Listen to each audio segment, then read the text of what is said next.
छत्रपती शिवाजी महाराज की जय, राजमाता जिजाऊ माता की जय, गो माता की जय, नर्मदा माता की जय. नर्मदे हर. अमरकंटकमधलं हे जे कुंड आहे इथं नर्मदा माता उगम पावलेली. इथून आता इथं जे रिसीट भेटणार आहे, एक घर दिसतं आहे, इथं आपल्याला रिसीट भेटणार आहे. त्यासाठी आम्ही थांबलेलो. त्याचा रिसीट घेऊन आम्ही आता माईकी बगिया म्हणून इथं पुढे एक स्थान आहे, तिथून उगम झाल्या माई. तिथून आता संकल्प करून आता आम्ही नर्मदे परिक्रमेला सुरुवात करतो आहे. आणि तसंच पुढं आपल्याला कंटिन्यू जायचं आहे. दक्षिण तट, उत्तर तट असं इथून प्रवास सुरू आहे. इथं तर मागं पाठीमागं बघू शकतो तुम्ही, दक्षिण तट, उत्तर तट या साईड आम्हाला पर्ची भेटले. आमच्यासोबत जे आहेत ते घेतलेत पर्ची आणि आता ते निघाले. ते माझे मामा आहेत सोबत, पर्ची घेतलेत, निघालेत. आणि आता इथून आम्ही सुरुवात करतो आहे. तिथं जाणार, संकल्प करणार आणि तिथून पुढं सुरुवात करणार की आपल्या परिक्रमेला सुरुवात होईल. परिक्रमेला सुरुवात झाल्यानंतर तिथून पहिलं मुक्काम कुठं होईल ते तुम्हाला मी सांगेनच.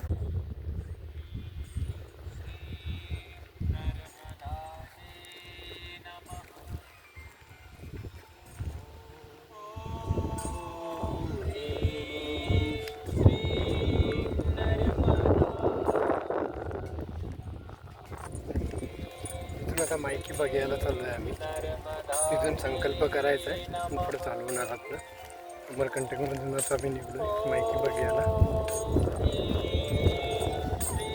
माझ्यासोबत माझे मामा आहेत. नर्मदे हर. बघायच्या इथं आलो आहे आम्ही. हे संकल्पाची तयारी चालू आहे सगळी. नर्मदा माताची वापर याचा करून देतात, तिथे पूजा करून संकल्प घेतात. इथं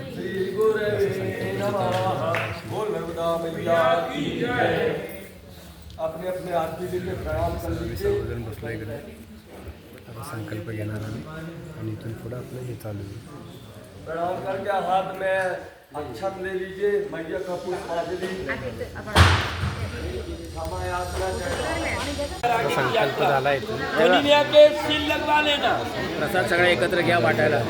एकात घ्या. मैया हे असं हे करून यामध्ये काय जल घेतले, प्रसाद घातले, दीपम संकल्प झाला. आता पेढा कोण त्यांना द्या. संकल्प झाला इथून. आता दोन दर्शन घ्यायचं आणि परिक्रमेला सुरुवात. हार की बघायला आलो इथं आम्ही. संकल्प घेतला. आता खूप आनंद वाटतो. आता इथून आपली परिक्रमा सुरू होईल. माईच्या बग्यामध्ये इथून उगमस्थान झालं आहे आणि आता इथे महाराज आहेत, ते आपल्याला सांगतील, इथली माहिती सांगतील. बोले महाराज. नर्मदा मैया की जय. नर्मदे हर. स्थान को माईकी बगिया के नाम से जाना जाता है, जो कि अमरकंटक पवित्र नगरी के अंतर्गत में अनूपपुर जिला के अंतर्गत, जो कि मध्य प्रदेश राज्य में स्थित है. स्थान पे ऐसा मान्यता है पुराणों का कि यहाँ पे माँ नर्मदा का चरणोदक कुंड है, जो कि बाल स्वरूप का जन्म माना गया है. चरणों से उत्पत्ति हुई. यहाँ से निकल के माता जी की 5 कुंड होते हुए नीचे 5वें वाले कुंड में 10 कदम के अंतर पे हैं और 10वें कदम पे माता जी की धारा गुप्त हो जाती है, अज्ञात है, कोई पता नहीं है उनका. ऐसा पुराणों का मान्यता है. हम लोग आप लोग मानते आ रहे हैं. यहाँ से मैया गुप्त होने के बाद पूरब से पश्चिम की ओर गई हैं. तो यहाँ से पश्चिम दिशा नर्मदा मंदिर रेवा कुंड में माँ नर्मदा का उद्गम हुआ और उद्गम होकर के आगे नदी का विस्तार हुआ. इस स्थान पे मान्यता है कि नर्मदा जी और गुलबकावली, एक गुलबकावली नाम की पौधा है, उसमें से पुष्प निकलता है जो कि नेत्रों की औषधि बनती है उससे. तो गुलबकावली और नर्मदा माँ दोनों सखी हुआ करती, फ्रेंड. ये उनका प्ले ग्राउंड था. अभी भी आज ऐसा हमको तो रात में रुकते हैं आभास होता है, जैसे छन छन पायल की आवाज़. तो अभी भी गुलबकावली के साथ ये खेलने कूदने यहाँ पे आती हैं. ऐसा महत्व है जो नर्मदा जी की परिक्रमा करते हैं. नर्मदा जी में कई सारी विशेषताएं हैं, एक नहीं. अब एक हो तो बताएं, कई सारी हैं. जैसे उदाहरण के लिए पूरे विश्व में सिर्फ 2 ही नदी ऐसी हैं जो कि उल्टी दिशा में बही हैं, नीचे से ऊपर. एक नर्मदा जी और एक और ब्रह्मपुत्र है. वो 2 उल्टी दिशा में गए हैं, नीचे से ऊपर की ओर.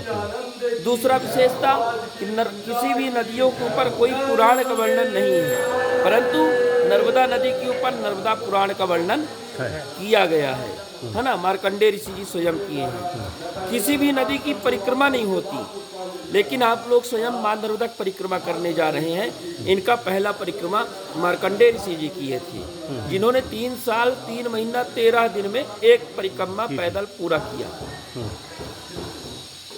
जो परिक्रमा में रहते हैं, परिक्रमा वासियों के लिए मेन पॉइंट है।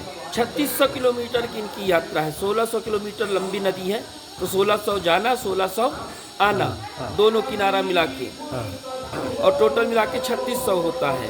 यहाँ वहाँ से आजकल व्यवस्था ऐसा बना दिया गया है घुमा के, तो यहाँ पर जो है नर्मदा परिक्रमा करते हैं। उनका तट परिवर्तन, एक किनारे की यात्रा पूरी करके दूसरे किनारा, मतलब उत्तर तट की यात्रा।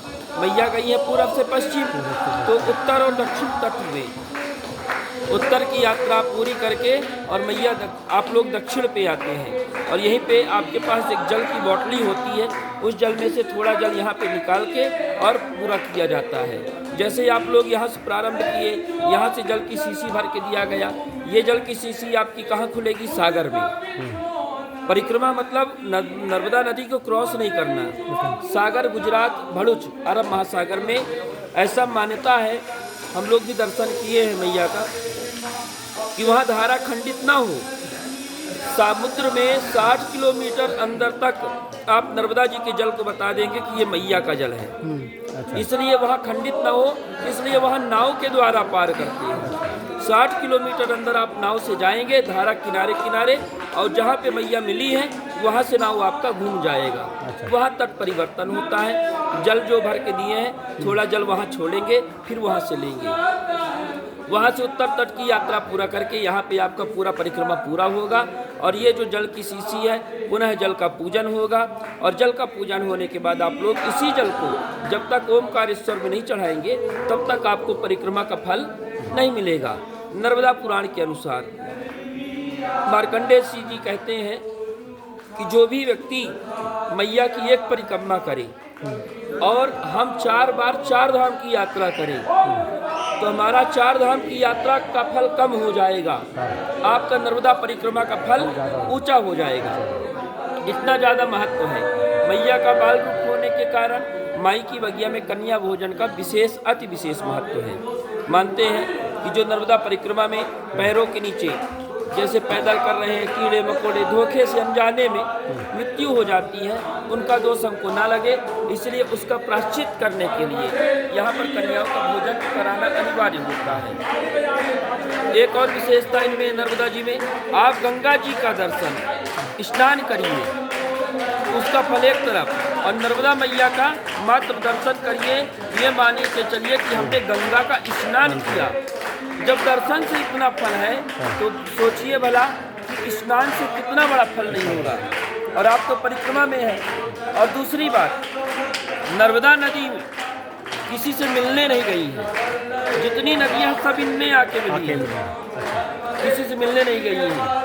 और एक खास बात कि गंगा दशहरा के दिन अमरकंटक रेवा कुंड में नर्मदा मैया से स्वयं मिलने आज भी आती हैं, गंगा दशहरा के दिन। और तो और कई सारी विशेषताएं हैं इनकी। जितना विशेषता, जितना वर्णन करेंगे उतना ही कम होगा। बोल नर्मदा मैया की जय, नर्मदे हर। खूप सुंदर पद्धतीनं महाराजांनी आपल्या नर्मदा मातेचं महत्त्व सांगितलंय। तर तुम्ही पण या नर्मदा परिक्रमाला ते हर। आता इथून आपली परिक्रमा सुरू झाली, संकल्प घेतला आम्ही, आता इथून परिक्रमा सुरू झाली। आता इथून आपण आता इथून निघतोय। माझ्यासोबत माझे काका आहेत, माझे मामा पण आहेत, ते माझे काका आहेत माझ्यासोबत, आणि माझे मामा पाठीमागे आहेत, येतील आता। नर्मदा माता की जय, नर्मदे हर। चला, तर सुरुवात झाली आपली नर्मदा परिक्रमा। रामकृष्ण हरी। आता संकल्प घेऊन आपण इथून सुरुवात केली। 1:15 झालेत। आता इथून बघू, आता संध्याकाळपर्यंत आपण कुठंपर्यंत पोचतोय, किती अंतर जाते बघू। याशी हा दंडक आहे, त्याला इथं चुनरी बांधल्या, दोरा बांधलेला आहे, कमंडलू, हे पाठीला आपलं सगळं राहण्याचं साहित्य, कपडे आणि आपला भगवा पताका घेऊन आता आपण नर्मदा परिक्रमा सुरू केली आहे। नर्मदे हर छत्रपती शिवाजी महाराज की जय, राजमाता जिजाऊ माता की जय, गो माता की जय, नर्मदा माता की जय. असं खूप सुंदर दृश्य बघण्यासाठी जंगल आहे पूर्ण आणि आनंद तर वेगळाच आहे. इतका आनंद आहे वाटतोय की बघायला नको. खूप आनंद वाटतोय. परिक्रमा सुरू केल्या. काही मंडळी पाठीमाग आहेत येतात, काही मंडळी पुढे चालल्यात. अनेक हा आमच्यामधले जे भैया आहेत गजानन गरड काका, त्यांची ही दुसरी परिक्रमा आहे. त्यांची परिक्रमा पहिला त्यांनी 2 वर्षापूर्वी केलं. त्यांनी पहिला 111 दिवसामध्ये त्यांची परिक्रमा पुरी झाली आहे. हे आपल्या आता तुम्ही म्हटलं ना गजानन काका म्हणून, हे भैया काका यांची दुसरी परिक्रमा आहे. आणि आमच्यासाठी आता हिने आलेत. यांची पहिली परिक्रमा झाली. पहिल्या परिक्रमाचा अनुभव हिने सांगतील आता. 2022मध्ये पहिली परिक्रमा केली. आता सर्वांसाठी आणखी एक मला यावं लागलं, तर दुसऱ्या परिक्रमा सुरुवात केली. आजपासून पहिला दिवस आहे. आज आमचा पहिला दिवस आहे आणि आमच्यासाठी खास करून त्यांनी आलेले आहेत. आणि यांच्यामुळं आता एक म्हणत आम्ही 8 जण झालो. आम्ही सांगलीतून आलो 8 जण. 1 जण आलेत मुंबईमधून आणि 1 जण इथं आल्यानंतर 1 जण भेटलेत. त्यांचं काय नाव माहीत नाही, आज पुढे गेलेत ते. मग टोटल आता आम्ही 9 जण आहेत. परिक्रमा आमची सुरुवात झाल्या. 1 वाजून 15 ते 20 मिनटं झालीत. आता पहिला आश्रम, दुसरा आश्रम, जेवढं होईल तेवढं. आज पहिला दिवस असल्यामुळं जेवढं होईल तेवढं आपण जायचं आहे. नर्मदा माता की जय.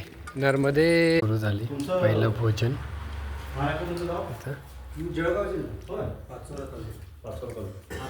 आम्ही सांगली हां सांगली मिरजेचे हां हे एक मुंबईचे आहेत. डोंबिवली कोकण रत्नागिरी